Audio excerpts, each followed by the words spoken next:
सबसे पहले मैं उन सैनिकों, उन जवानों, उन अफसरों को नमन करना चाहती हूँ जो हमारे देश के रेगिस्तानों में, हमारे देश के घने जंगलों में, बर्फीले पहाड़ियों पे हमारी देश की रक्षा करते हैं, जो हर पल देश के लिए अपनी जान देने के लिए तैयार रहते हैं। 1948 से लेकर अब तक, जब से पाकिस्तानी रेडर्स ने कश्मीर पे हमला किया, तब से लेकर अब तक हमारे देश की अखंडता की रक्षा करने में उनका बड़ा योगदान है। हमारी आज़ादी अहिंसा के आंदोलन से हासिल हुई, लेकिन जैसे मैंने कहा, उसको कायम रखने के लिए हमारी सेना का बहुत बड़ा योगदान है। अध्यक्ष महोदय, कल मैं सदन में बैठी हुई सबके भाषण सुन रही थी। आदरणीय रक्षा मंत्री महोदय ने बोला, सत्ता पक्ष के कई मंत्रियों ने बोला। 1 घंटे का रक्षा मंत्री जी का लंबा भाषण था। सुनते सुनते एक बात मुझे बहुत खटक रही थी। उसके बाद जब दूसरे भाषण भी सुने आपके सत्ता पक्ष के, तब भी ये बात बार बार मेरे मन में आ रही थी कि सारी बातें कर ली, ऑपरेशन सिंदूर की बात कर ली, आतंकवाद की बात कर ली, देश की रक्षा की बात कर ली, इतिहास का पाठ भी पढ़ा दिया, लेकिन एक बात छूट गई। उस दिन 22 अप्रैल 2025 को जब 26 देशवासियों को अपने परिवार के सदस्यों के सामने खुलेआम मारा गया, तो ये हमला कैसे हुआ, क्यों हुआ?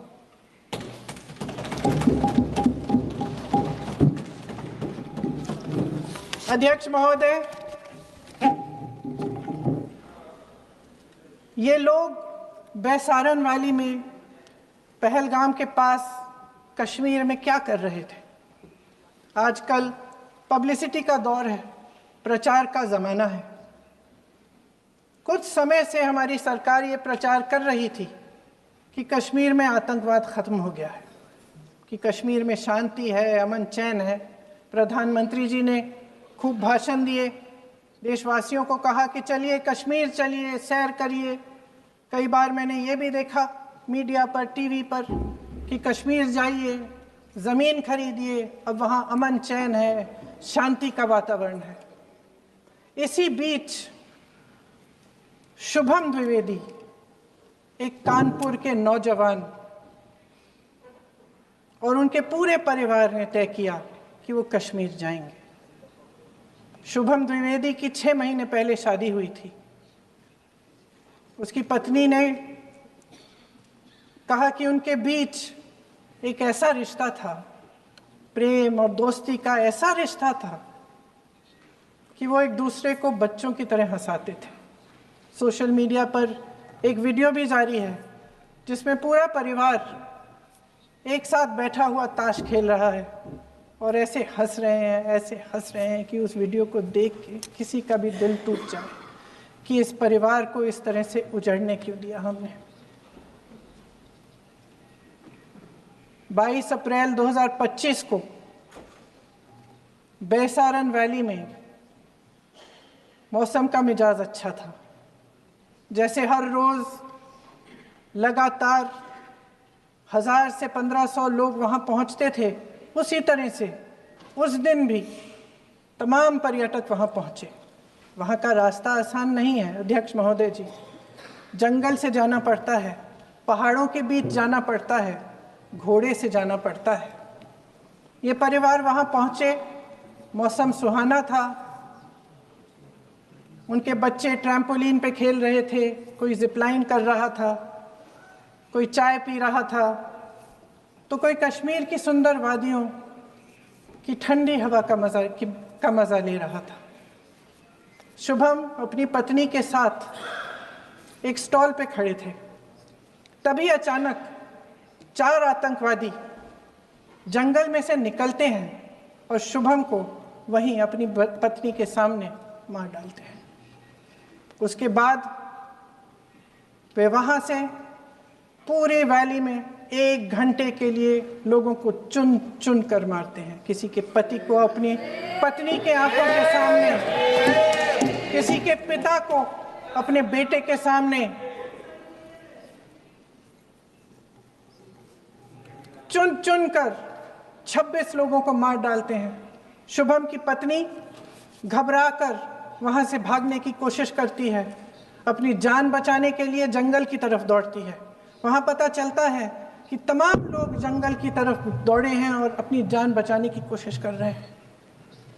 कोई अपने बेटे का हाथ पकड़ के पहाड़ों पर घसीटता हुआ जा रहा है, कोई कश्मीरी घोड़े वालों और गाइडों की मदद लेते हुए चले जा रहा है। कोई रास्ता नहीं है, कोई तरीका नहीं है, लेकिन किसी न किसी तरह से शुभम की पत्नी के शब्दों में किसी ऐसी शक्ति ने हमको बचा कर रखा कि हमें किसी न किसी तरह से हम अकेले नीचे पहुंचे। और मैं उनके लफ्ज पढ़ना चाहती हूं, क्योंकि उन्होंने कहा कि इस पूरे समय जब 1 घंटे के लिए चुन चुन कर भारतीय नागरिकों को मारा जा रहा था, इस पूरे समय उसे एक सुरक्षाकर्मी नहीं दिखा, एक सैनिक नहीं दिखा।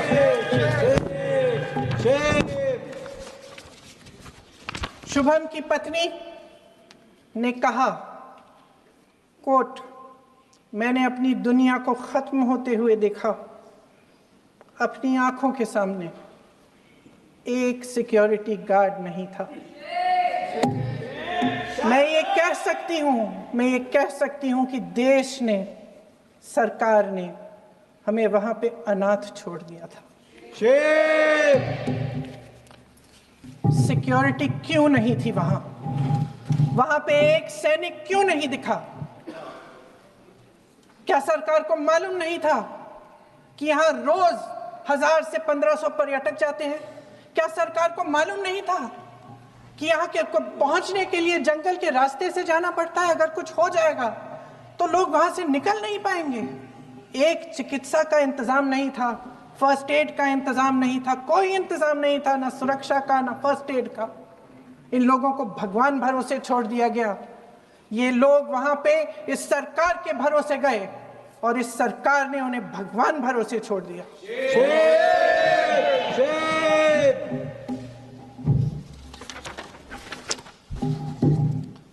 मैं पूछना चाहती हूं, ये किसकी जिम्मेदारी थी? इस देश के नागरिकों की सुरक्षा की जिम्मेदारी किसकी है? क्या इस देश के प्रधानमंत्री की नहीं है? क्या इस देश के गृह मंत्री की नहीं है? क्या इस देश के रक्षा मंत्री की नहीं है? क्या एनएसए की नहीं है?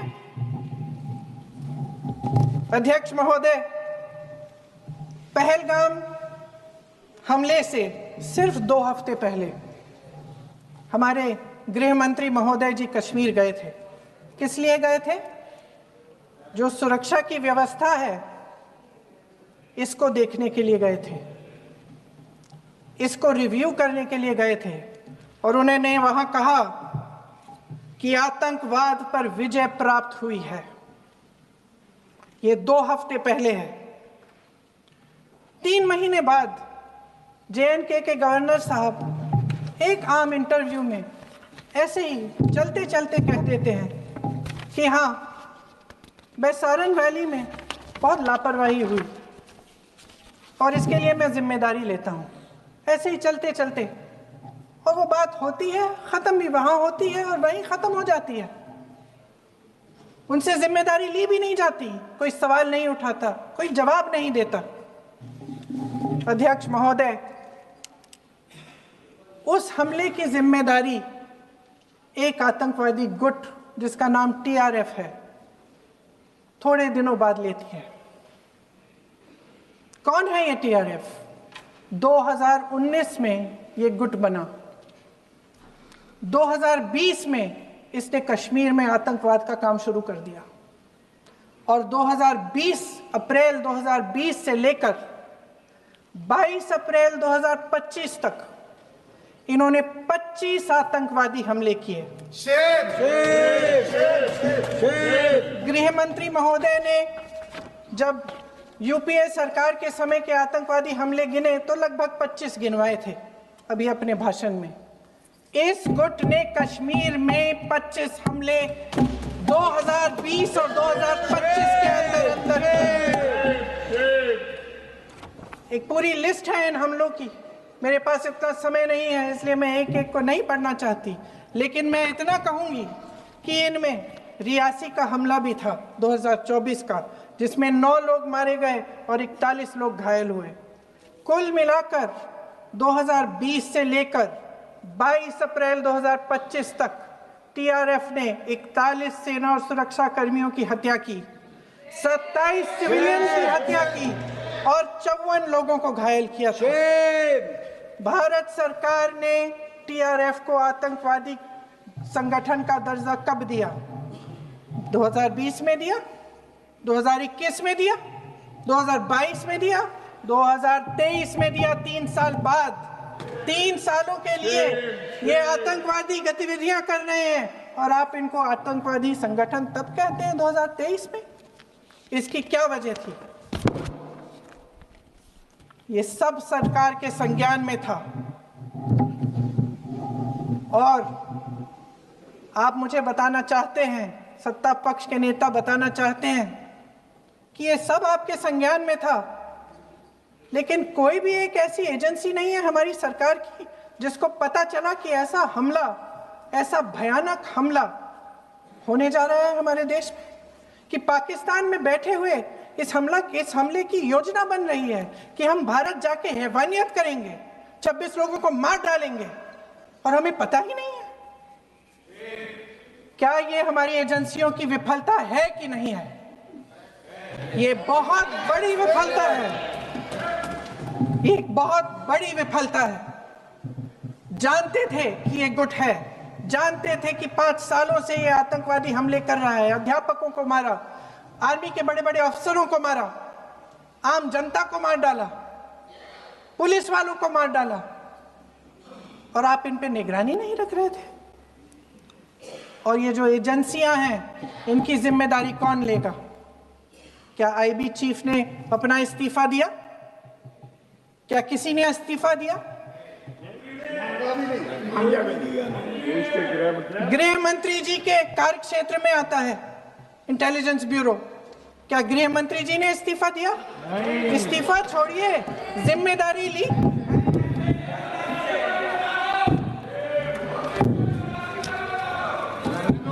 साहब देखिए, इतिहास की बात आप करिए, मैं वर्तमान की बात करना चाहती हूँ। आपको तो एक बहाना चाहिए, आपको तो एक बहाना चाहिए। पूरे परिवार का नाम गिनवा देते हैं। अरे अपनी जिम्मेदारी खुद लीजिए। 11 सालों के लिए तो सत्ता में आप हैं। नेहरू को छोड़ नहीं रहा। कल माननीय गौरव गोगोई जी ने अपने भाषण में पूछा गृह मंत्री जी से, क्या आपकी जिम्मेदारी नहीं थी? मैं देख रही थी। राजनाथ जी, रक्षा मंत्री जी यूं यूं अपना सर हिला रहे थे, कुछ बोले नहीं। अंदर से ये महसूस हुआ होगा कि यहाँ कुछ जिम्मेदारी थी, लेकिन माननीय गृह मंत्री महोदय जी हंस रहे थे, वे हंस रहे थे।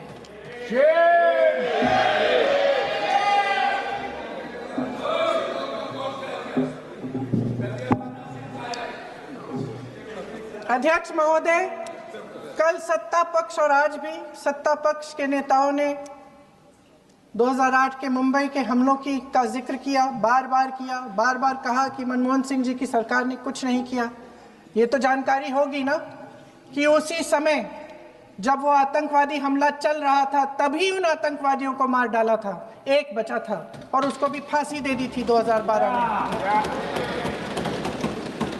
महाराष्ट्र के मुख्यमंत्री ने इस्तीफा दिया। देश के गृह मंत्री ने जिम्मेदारी लेकर इस्तीफा दिया। एक जवाबदेही थी पब्लिक के प्रति, एक जवाबदेही थी इस देश की जनता के प्रति, इस देश की धरती के प्रति।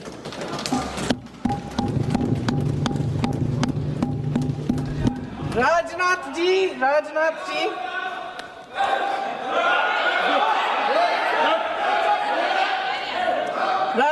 जी तो पुलवामा, उरी और पठानकोट के समय गृह मंत्री रहे थे।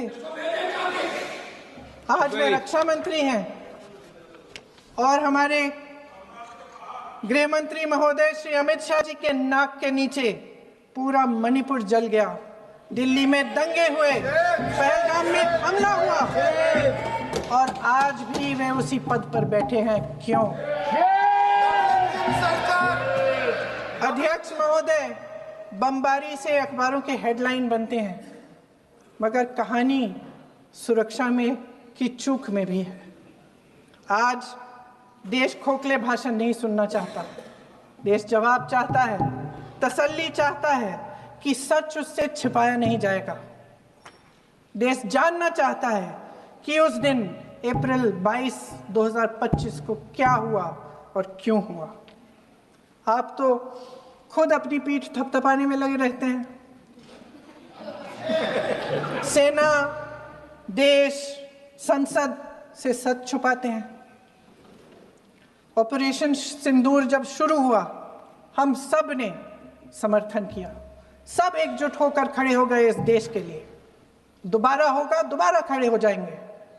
अगर हमारे देश पे हमला होता है तो यहाँ इस सदन में किसी भी पार्टी का हो, कोई भी हो, सब आपका समर्थन करेंगे। और हमें अपनी सेना पर गर्व है कि उन्होंने इस बार भी दृढ़ता से लड़ाई लड़ी, धैर्य से लड़ाई लड़ी, वीरता से लड़ाई लड़ी। लेकिन इस ऑपरेशन का सिंदूर का क्रेडिट, उसका श्रेय तो हमारे प्रधानमंत्री जी चाहते हैं। सही भी है, ठीक है, सही है, श्रेय ले। ओलंपिक्स में हमारा मेडल आता है, उसका भी श्रेय लेते हैं, लेकिन सिर्फ श्रेय लेने से नहीं होता नेतृत्व, जिम्मेदारी भी लेनी पड़ती है।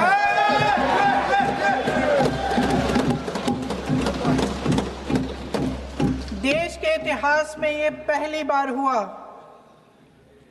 देश के इतिहास में ये पहली बार हुआ कि जंग होते होते ही रुक गई है जी। और इस रुकावट का ऐलान हमारी सरकार, हमारी सेना नहीं करती, अमेरिका के प्रेसिडेंट करते हैं, अमेरिका के राष्ट्रपति करते हैं। ये हमारे प्रधानमंत्री महोदय की गैर जिम्मेदारी का सबसे बड़ा प्रतीक है। आज गृह मंत्री जी ने इस बात पर उल्लेख किया। उन्होंने कहा, उनके शब्दों में उन्होंने कहा कि पाकिस्तान के पास शरण में आने के बजाय कोई चारा ही नहीं था। आपने शरण दिया क्यों? वो आते हैं आपके देश के अंदर, लोगों को मार डालते हैं और आप उनको शरण दे रहे हैं। क्यों दिया शरण? इसका जवाब क्यों नहीं दिया है एक भी भाषण में? जैसे ये बात उठी, शरण की बात की, हमारे गृह मंत्री जी ने इतिहास में चले गए। नेहरू ने क्या किया, इंदिरा गांधी ने क्या किया, यहां तक कि मेरी मां के आंसुओं तक चले गए। लेकिन इस सवाल का जवाब नहीं दिया कि ये सीज फायर हुआ क्यों, ये जंग रुका क्यों, और तब क्यों रुका जब दुश्मन के पास कोई चारा नहीं था हमारे श्रेय में आने के बजाय। क्यों रुका ये जंग? इसका जवाब नहीं दिया। धन्यवाद। आप देंगे?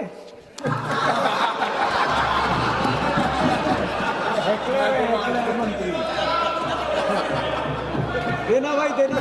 आपको टाइम मिलेगा तो, टाइम नहीं मिलेगा आपको शायद। वैसे महोदय, मेरी माँ की आंसू की बात की है, मैं इसका जवाब देना चाहती हूँ। मेरी माँ के आंसू तब गिरे जब उनके पति को आतंकवादियों ने शहीद किया, जब वे मात्र 44 साल की थीं।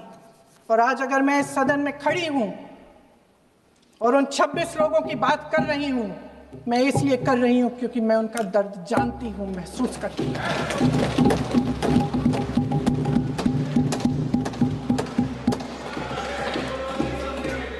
अध्यक्ष महोदय, मैंने कहा कि देश का नेतृत्व सिर्फ उपलब्धियों का श्रेय लेने से मजबूत नहीं होता।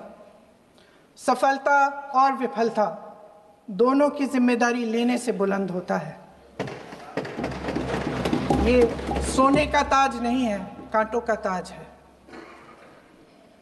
अध्यक्ष महोदय, जब सरकार झूठी और कायर हो तो वे बहादुर से बहादुर सेना के साहस और पराक्रम को भी कमजोर कर देती है।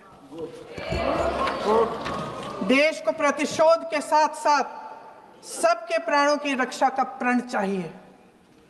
सेना की शक्ति के साथ सरकार की सच्चाई भी चाहिए।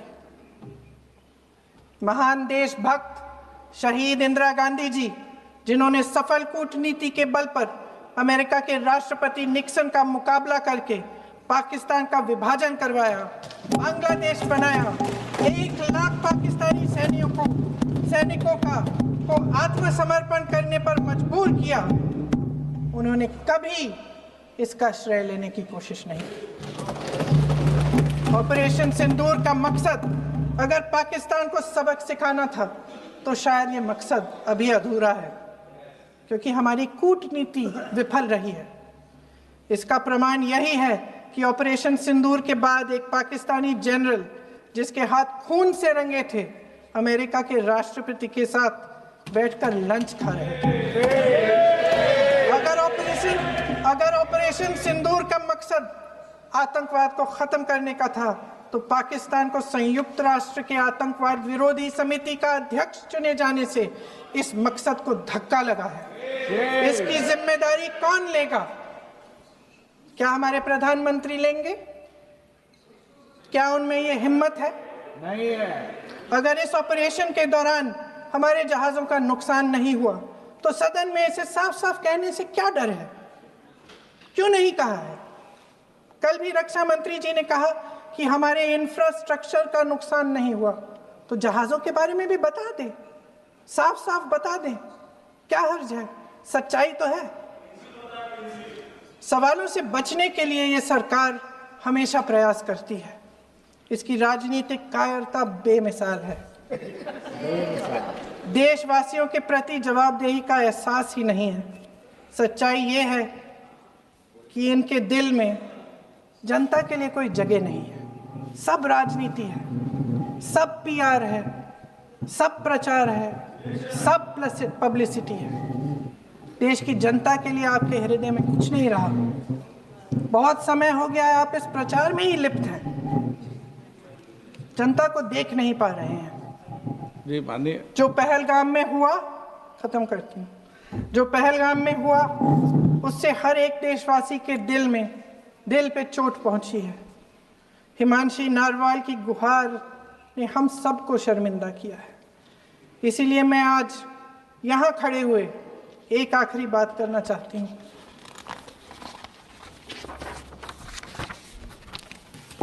इस सदन में लगभग सभी के पास सुरक्षा है, सुरक्षा की व्यवस्था है। हम जहां भी जाते हैं हमारे साथ सुरक्षा कर्मी आते हैं। आपको भी मिल जाएगी, आप मंत्री बन जाएंगे, आपको भी मिल जाएगी। मैं मजाक की बात नहीं कर रही हूँ, थोड़ा सा धैर्य रखिए। उस दिन पहलगाम में 26 परिवार उजड़ गए। 26 लोगों को अपने परिवार के सदस्य के सामने मारा गया। 26 बेटे, पति, पिता गुजर गए। उनमें से 25 भारतीय थे।